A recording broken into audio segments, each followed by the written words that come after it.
I'm glad you're here. We're going to have an opportunity to talk about the RFA, the attachments, when you need to submit it, some of the documents you need to submit. There aren't many changes from last year, and I will highlight those changes. But first, what I need to say is my voice doesn't always sound like this. I have bronchitis, so please bear with me. We do have a plan if I totally run out of voice or if I have a coughing jag. So sorry for that.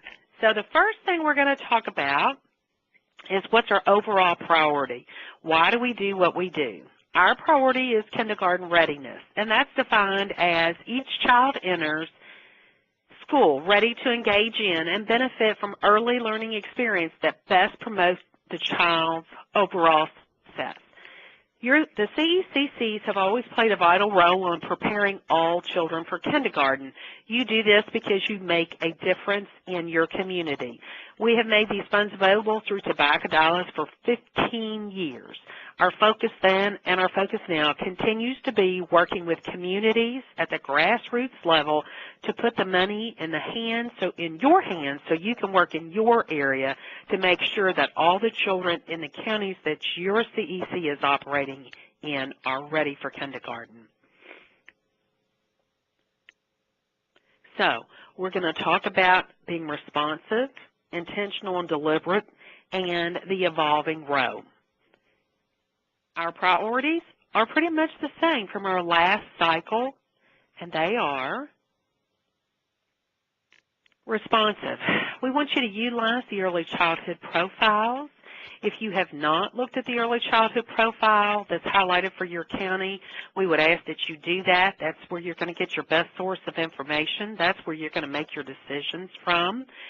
We have school readiness definition. We have the parent guides. And we also have the RFA toolkit. We have all of those available for you. The toolkit's out online. You can order the parent guides from us. We want you to be responsive using the information that we give you so you can formulate your plan. Intentional and deliberate.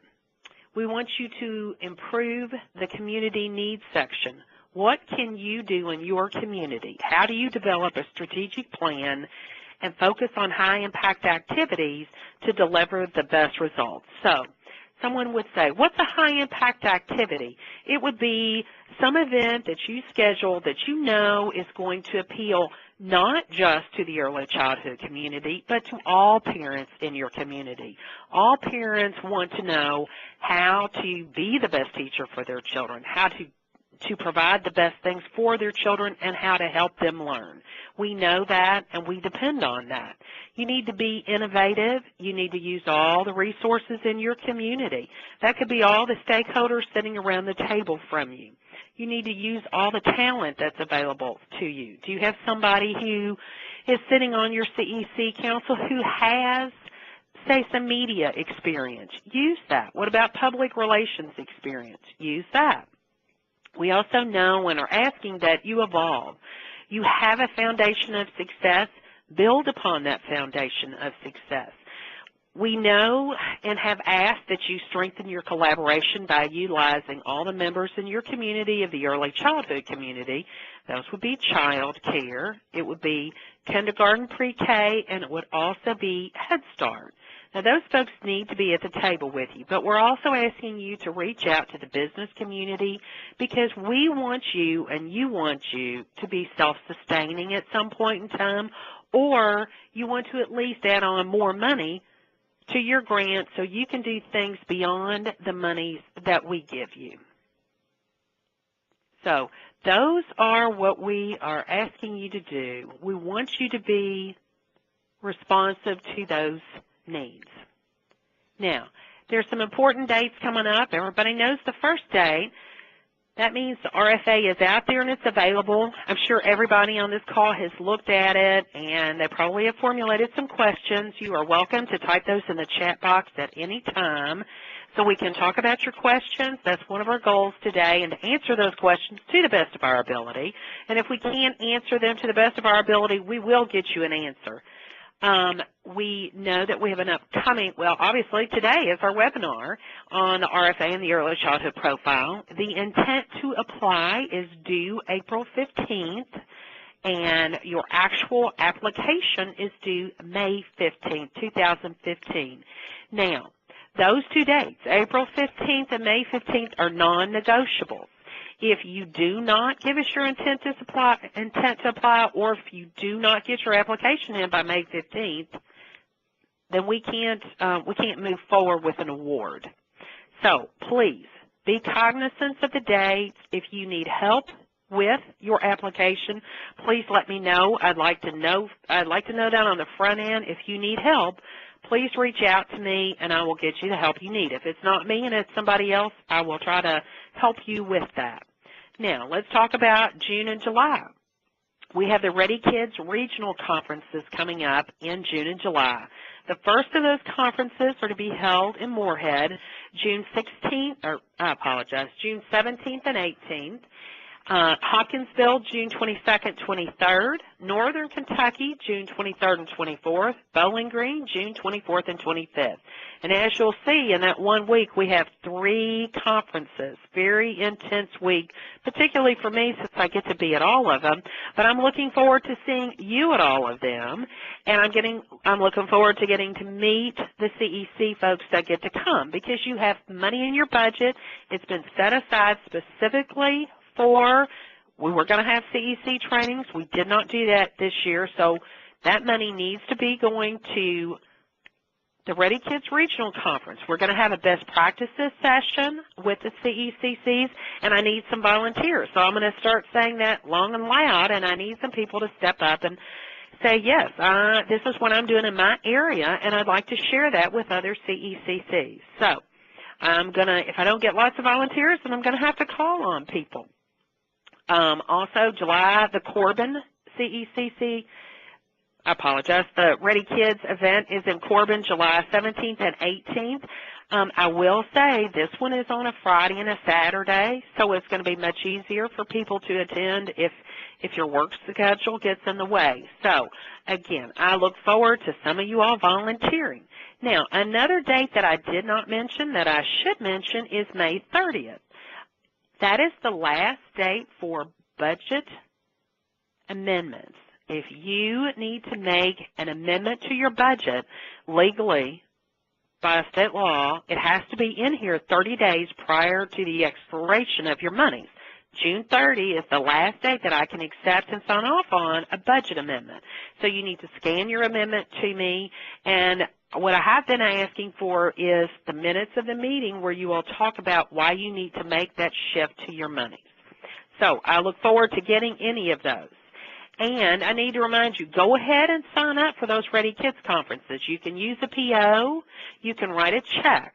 You have to pay when you register.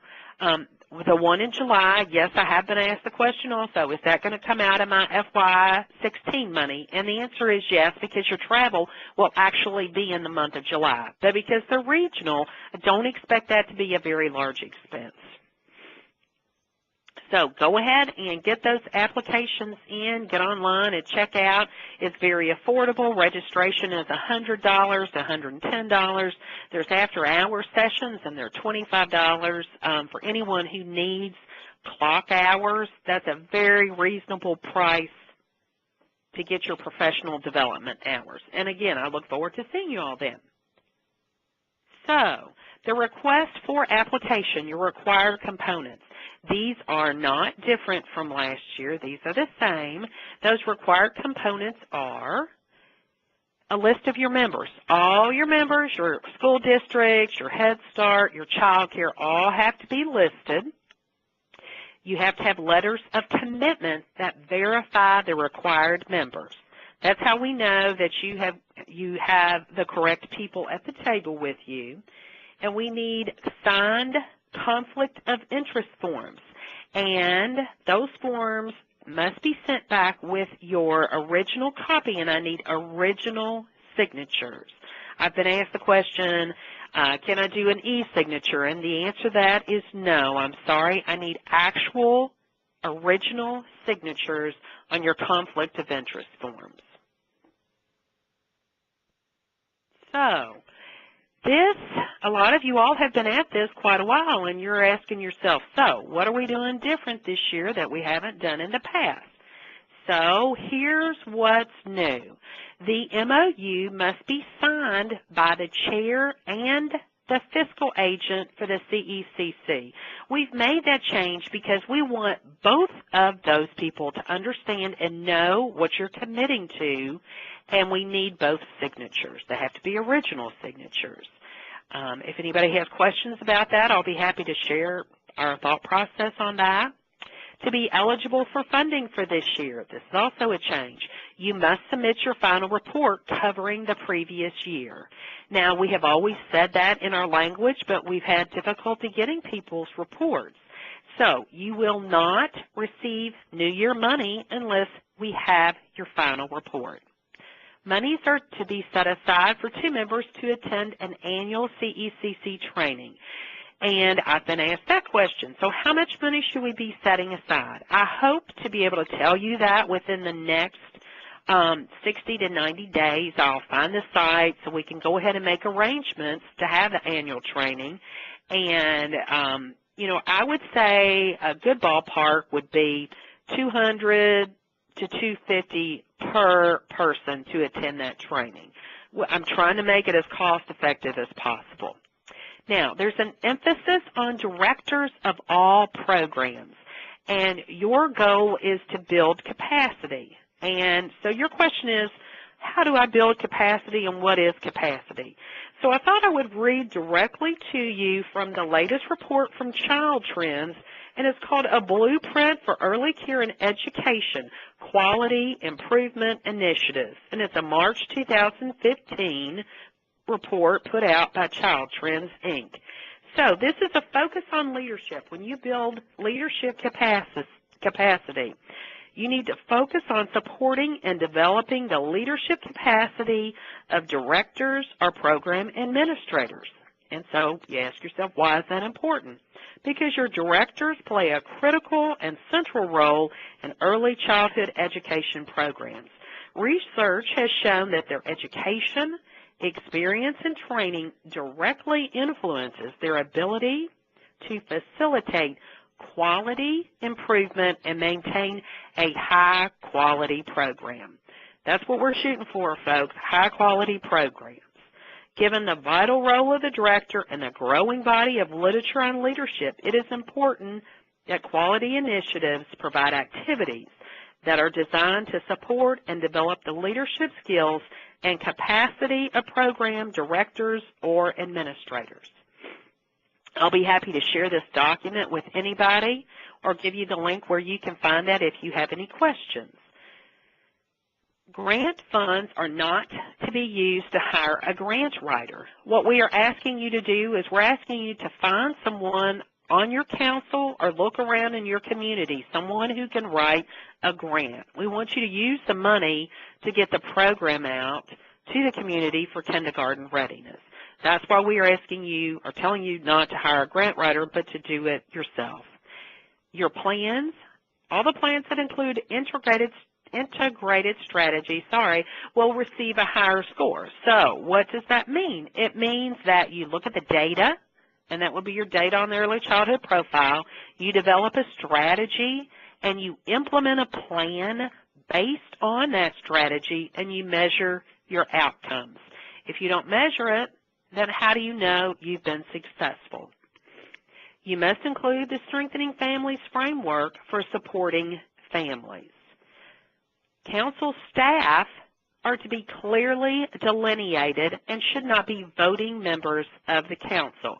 Your council staff are personnel who are given the 1099, your tax form, and they do the work of the council. There are several councils that have individuals like this. They do the work, they do the organization, because let's face it, you all are volunteers, you're volunteering your time, and there may need to be some people who are receiving remuneration for their services. They are not voting members of your council, but they are the people who are doing your organization. So, let us know if your council is a 501c3 entity. That's very simple. It's a yes or no checkbox. Professional development efforts are to be focused on the 6 priority topics. So you're asking yourself, and we've talked about this before, but let me reiterate again. What are the 6 priority topics for professional development? Those are adult and child interactions, the environmental rating scales, the new STARS rating and improvement system, and there will be discussion and a session on that at each of the Ready Kids conferences this summer. Child assessment and screening, the Strengthening Families framework, and there will be a session on strengthening families at each of the Ready Kids conferences, and Kentucky's early childhood standards. And as we've discussed previously, there is the training module out on the Kentucky Educational Television online training that is a 3-hour training module on Kentucky early childhood standards. It is free for anyone who needs 3 clock hours. It's out there now. And I'm proud to say right at 500 people have taken the course and got their credentials. Consider using traditional and non-traditional delivery methods for professional development. Don't use the same trainer just, repeatedly over and over again in your community. You need to be looking for credentialed trainers, but you need to be looking for targeted areas, particularly the 6 priority topics, and how those people can deliver those priority topics. Do you need to be looking to the neighboring county? Do you need to be looking for someone else? I can give you lots of trainers. I can help you find trainers if you need that resource. But you have lots of folks in your community who can do that for you. Your PD counselors can help you with that. So let me know if you need help. I'll put you in touch with the right folks. Every CECC shall submit a communication plan, including your website addresses. Now, we continue to talk about a communication plan, and I know you're scratching your head, we do that, we do this, but what we're asking for is we want to see your documentation of how far is your reach. If you have a Facebook page, how many followers do you have? If you use Twitter, what's your handle? How far out are you reaching there? If we aren't measuring those things, then we aren't seeing how many people are hearing our message. Again, our message is kindergarten readiness in the community. So we are actually going to get back with you probably in the next month or so and talk about how do we develop a form that we can use so you all can track that on an ongoing basis. Should we ask you to submit that on a quarterly basis? As opposed to just saying, oh, give it to me once a year. That way we know where we are, and maybe you can make some tweaks and a little tweak here and there in what you're doing and maybe extend your reach. I'm going to give the example of the Pulaski County folks who have a commercial or infomercial on at the movie theater. They think they've reached like 27,000 people with that one relatively inexpensive communication method. That was featured in the council this month in the newsletter. So if you have questions about that, give Rachel a call. I'm sure she'd be happy to talk to you about it. A paper copy and an electronic copy of the application and supporting documents are to be submitted. Now, the paper copy is sent to me via the U.S. Postal Service, if you want to hand carry it. The electronic copy is going to be submitted via a Dropbox account. So before anybody goes, oh, dear Lord, what is a Dropbox account? I'm going to turn it over to Courtney Daniel in our office, who is going to explain exactly how that works. So, Courtney, are you with me? I'm here, Hazel. Thanks very much. As Hazel said, you'll be entering 2 different versions of your application this year. One will be through the mail, a paper copy, and another one will be an electronic copy. And for the electronic copy submission, we're going to be using Dropbox. That's www.dropbox.com. Dropbox is an easy way to share files with others. It's free, and it works very well when you need to share large and multiple files. This is what the homepage looks like when you get there, and you'll need to click Sign Up unless you already have a Dropbox account. If so, then you'll just click Sign In.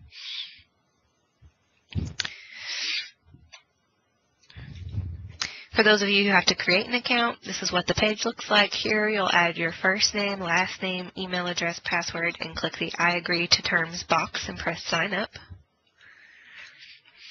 This screen will show up next. It downloads the Dropbox program to your computer so that it will operate as a folder on your computer. This is a neat feature, but it isn't necessary to use Dropbox, so feel free to download and use it that way, or simply just click No Thanks in the top right corner. A screen will pop up that asks if you are sure, say you're sure, and continue on to the web-based version of the program.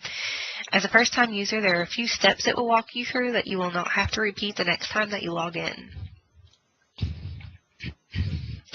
So after you click No Thanks, you'll be able to click that Upload Your First File button, and it'll open up this dialog, and you'll find the file you want to upload and click Open.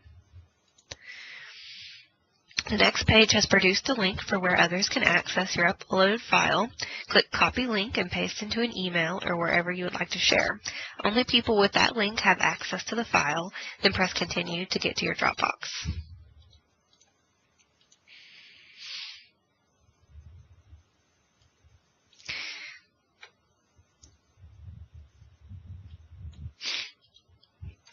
So this is what the Dropbox interface looks like. Next time you log in, you'll come straight to this page. It won't prompt you to upload a file the way it just did. And you'll see here the first file you just uploaded. And for the CECC RFA, you're going to have multiple files to share. So with Dropbox, you can create a folder and move all of your files into a folder and share the link for the folder instead of just the link for a single file like we just demonstrated. So to create a folder, you use these icons. From left to right, they are Upload File, where you will click to upload the rest of your files, Create Folder, and Share Folder.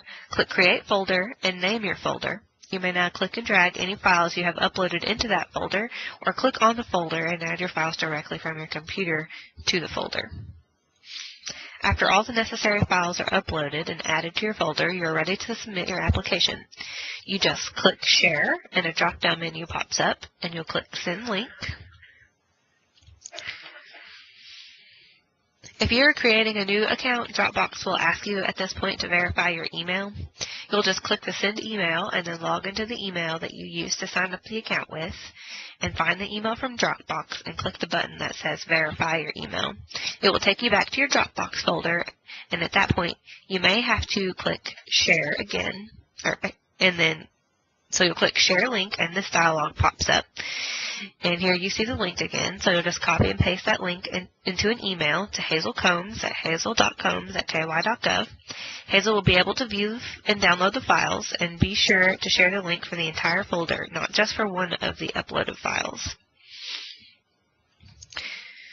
You can also share while you're in the folder. If you look at the text on the top left that says Dropbox, and then the arrow, and then the title of the folder, CECC RFA, that means you're actually inside the folder. And to share from here, you click the link icon beside the other icons we just talked about earlier on the top right side of the page, and follow the steps we discussed. To get back to the main Dropbox, click the blue Dropbox text on the left top of your page. If anybody has any questions as they go through this process, feel free to reach out to me or Hazel, and we'd be happy to help you walk through. Once you get inside, it's really intuitive, although it does seem like there are a lot of steps to begin with, and I'm sure many of you are already familiar with Dropbox. Back to Hazel for the early childhood profile now.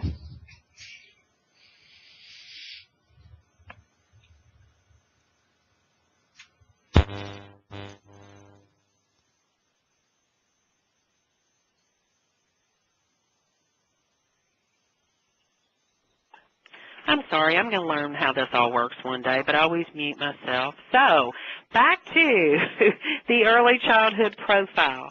Now, if anybody has questions about Dropbox, that was a pretty quick tutorial, and Courtney's really good. If she can teach me how to do it, she can teach you guys how to do it. So, I'll be happy to share the slides that have her notes on it if you need it. If you have any questions, please send her an email, send me an email. Don't be shy. Don't fret. It's just better than having a whole drawer full of your old flash drives. And I'm sure you're going to come to appreciate Dropbox and love it. So on to the Kentucky Early Childhood Profile. So you will see we've had a slight change from last year. We're at 50-50. 50% of our kids are ready for kindergarten, and 50% of our kids are not ready for kindergarten. So That's our goal. That's our mission, is to change those numbers. I would love to see the beautiful number on the right that says ready. I'd love to see it at 75. I'd love to see it at 100. And that's our mission and our goal. How do we move the needle on kindergarten readiness? And that's your all's charge out in the community. How do we do it? How do we get to not just the child, but how do we reach out to the family? How do we reach the parent, the first and best teacher for that child? Let's look at the composite domains. The first is academic and cognitive. And if you'll look, we're in the it's hard to read, but I want to think it's 38th percentile statewide. So what is academic and cognitive domain? I'm just going to give you a couple of examples of each. It kind of helped me understand what are we really looking at here. It means a child can notice similarities and differences. They can see if something's the same or if it's different. They can count in a sequence up to 30. They understand simple concepts such as night and day. Is it time to get up? Is it time to go to bed?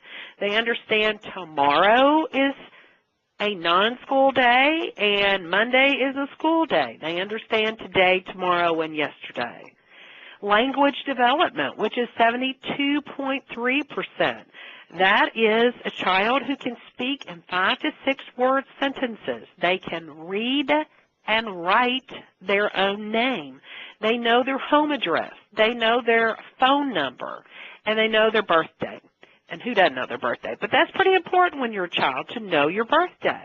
They know that books are read from left to right and top to bottom. And exciting stuff, but yes. Physical development. Now, children need to eat a balanced diet, and they need to get plenty of rest. It's not to say we as a state are the healthiest state in the whole country. We're at 50% here. Children need to get more rest, eat more balanced diets, obviously. Physical development is also those motor skills, the small muscle groups. They know how to use a pencil. They can hold the pencil. They can use the crayons. They can cut with scissors. Their hands have the dexterity and the motor skills needed to paint, and they can do other activities that help develop small muscle groups. Next, we're looking at the social, emotional, and the self-help domains. Self-help means that the child can go to the bathroom without help. They can feed themselves using utensils. Again, they can get the food to the mouth, but the utensil has the small motor skill. They cover their mouth or nose when sneezing or coughing. And I have to say we've had a lot of practice with that up here at the GOEC because we all have the croup. Courtney's been sick also, so we all take our coughing spells and cover our mouth, or we cover it with our arm. Social and emotional development. Plays and shares with other children. These are the things that allow the child to interact in a group, and it allows them to work well alone. They follow simple rules. So this is the child who is ready to go to kindergarten and sit in their chair and follow the rules because they understand the value of that. So we're back to writing our grant. Look at your early childhood profile. See what it is that you need to do in your community and how you can make that change. I do want to mention one resource. A resource that I look at to get the examples that I use today is the Jefferson County School Resource. They have a brand new website. It is at http://ready4k.jefferson.kyschools.us. Brand new website. Got to give a shout out to Jefferson County Schools. They've got it right. It's all about kindergarten readiness. So look at that site. It's very impressive. It may give you some ideas. So now we're back to writing the grant proposal. What is it that you need to expect? Well, first, you as a group, your CECC needs to sit down, your council needs to decide What is the need? What is the need in your community? What do you hope to change in your community? What sort of work do you hope to use this grant to achieve? How do you move that need-line kindergarten readiness? You need to describe in your grant proposal what you want to achieve. How will you measure your success? And how do you learn, or what have you learned from your not-so-successful efforts? You know, if you've been a CECC for a long period of time, there have to have been some events that you planned that you all thought out as a group and thought this is going to be a great success in our community, and you didn't have the response that you wanted. So what was the situation that was created? That was the timing off? Did you not advertise well enough? Did you not hit your target market? So those are things you need to look at. And if you are a success, what do you measure? How do you measure that success? Now, when you sit down as a group, you need to look and read the entire RFA and follow the instructions. Don't just say, I'm an old hat at this. I know how to do it. I'm going to sit down, plow through it, get that strategy going, get my strategic plan and work plan in place, and off we go.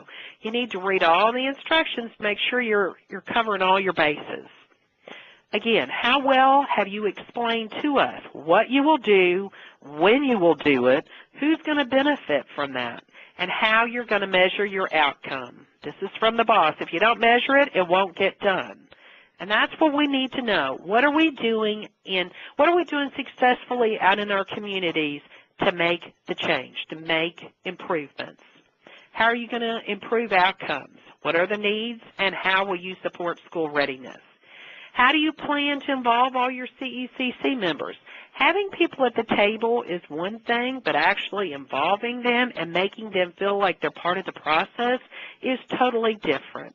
Just having their name sign off on the membership list doesn't make them an active member of your council. You need to engage, collaborate with all the community to include your business section.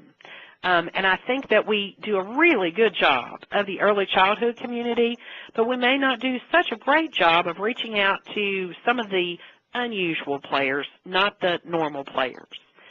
So we need all those people to move the needle on kindergarten readiness. So here is the actual criteria that is utilized by our evaluators. We use independent evaluators. We make no secret of what we're looking for. Every score is here. All your maximum points are here. We're looking under community needs, strategic plan, communication plan, a broad budget, well, your budget narrative and your budget. So read each of these areas. That's the people who are going to look at this and score it are looking for these items. Make sure that they're easily found. Don't hide them. Don't hide it under a bushel, so to speak. Make sure people can find your budget narrative. Clearly mark it. And now, we use independent folks who have some sort of background in early childhood. I know there have been some concerns in the past, and we have 3 people who look at your grant, and we will continue to make sure we have the best reviewers that we can find, and we will be very willing to talk with you about your score if you have concerns. I just wanted to share that with you. Now, your communication plan. How do you go about developing your communication plan? Well, your communication plan should have the elements of how do you create your objective. Who is your audience? You have to know who your audience is. How are you going to deliver your message, and what is your message? You need to establish a timeline. Sorry, I'm going to have to pause for a drink here. A timeline and a calendar. You know, don't spend all your efforts either at the beginning or the end. You need to space yourself out and space your message out. You need to establish who is going to be responsible for your, say, your Facebook page. Is it one person? Do you take turns? How do you divide the duties out amongst your council? You need to track your reach. Now, what does that mean? Again, I go back to if you've got 2,000 followers on Facebook, that's what we need to know. Because if we're sending you the monthly message, and then you in turn are sending it out to your 2,000 followers, then we are having a pretty broad reach in your community. That's what we're looking for. How broad is our reach? And we want to know in your communication plan, evaluate your strategy. Did it work? Let's face it, folks, not everything works. Not everything appeals to every community. So we are sending you the monthly message. I have to give a shout out to Notori in our office who does our monthly message. She has done some pretty fun and exciting ones. She works really hard to find something that's very relevant, something that will appeal to parents, something you can easily post on social media. You can use it in a newsletter. And recently, some of our topics have been screen time. That can be controversial. And we've talked about the importance of dramatic play, curbing childhood obesity, and as we all know, this is Prevent Child Abuse Month. Right now, we send our monthly message out to 3,300 contacts, but we don't know how much further it gets disseminated past that number. And we have we know that we have a lot of followers, but we aren't capturing the numbers, and that's what we're looking for your help. All right, so once again, I'm going to cover this because we ask you, what did you want? And this is the CEC survey results. We listen to you because we ask you the question. You don't want to do a webinar every month. You want to do it quarterly. So we will, this is April. This had to be about the RFA and the early childhood profile. So it should be 3 months. And we may throw one in sooner than 3 months, and we'll kind of target a topic. A topic could be communication. How well do we do it? What do we need to do to help you become more comfortable with it? Some of the topics you suggested are family engagement, grant writing, how to work with your partners, and how to incorporate Race to the Top goals into your grant. We are working on a monthly newsletter. We've got you one out already, and we're working on our next one. That was something, again, you asked for a change. But you want to hear about innovative early childhood programs, and you want news from each other. Again, I have not done this as long as the majority of you all have done this. You all are your own best teachers. You need to hear what is working well in other areas and what maybe did not work so well. That's the value of having everyone in the room to talk through, this is what was successful and this is what was not successful. Also, we ask, how often are you all meeting? The majority of you all are having a monthly meeting. I would ask that you send me your minutes from your meetings. You just send them to hazel.combs@ky.gov. It helps keep me in the loop. I need to know what's going on out there, and that way I'll know what to spotlight. You do want that yearly meeting, and we, as I say, are making arrangements for that. Now, another thing, and I'm going to throw this in at this point in time, you all have changed, several CECCs have changed your fiscal officers or your chairpersons. What you need to do when you do that is you must send me the minutes of the meeting where you change your chairperson or your fiscal officer. You shouldn't be changing your fiscal officer actually in a grant year, but emergencies happen, but you need to send me the minutes so we can track that, because we aren't sending you all out what you need if we don't have you listed as the chair or the fiscal agent. So that was my side there. Now, does anybody have questions or concerns or comments? What we will do is we will be putting all the frequently asked questions and concerns. We'll put them in a document and we'll post them on our website, because even if someone wasn't able to attend this webinar today, we want everyone to hear the same information. We want everybody to have the same opportunity to ask questions. So if you have questions, you're welcome to email those to me. And in fact, I would ask that everyone email those questions to me by close of business next Tuesday so I can respond to all of them and post them on our website. That way everybody gets to have the same information when they fill out the application process.